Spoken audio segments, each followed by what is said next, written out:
পঞ্চগড় সদর উপজেলার চানপাড়া শ্মশান মাঠে চানপাড়া যুব সমাজ এই প্রমিলা ফুটবল প্রীতি ম্যাচের আয়োজন করে।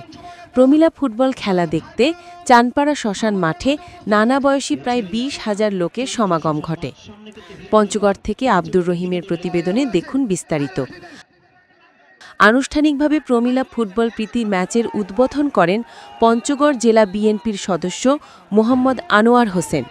এ সময় পঞ্চগড় চেম্বার অব কমার্সের পরিচালক হায়াতুন আলম, প্রমিলা ফুটবল প্রীতি ম্যাচের আহ্বায়ক সোহেল সহ অনেকেই উপস্থিত ছিলেন। প্রমিলা ফুটবল খেলা উপলক্ষে পঞ্চগড় সদরের চানপাড়া গ্রামে উৎসবের আমেজ বিরাজ করে। ২০ টাকার টিকিট কেটে সকাল থেকে শিশু কিশোর সহ নানা বয়সী লোকজন চানপাড়া শ্মশান মাঠের চারপাশে ভিড় করে।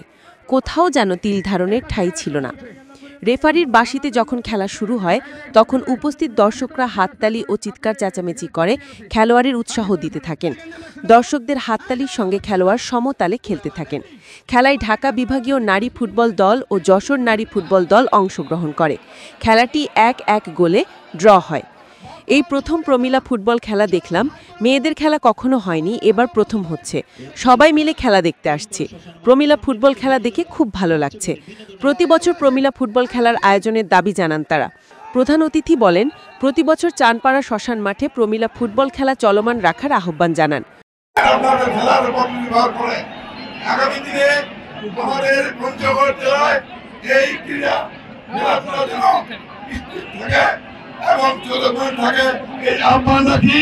পঞ্চগড়বাসীকে আনন্দ দেওয়ার জন্য এই প্রথম প্রমিলা ফুটবল খেলার আয়োজন করা হয়েছে।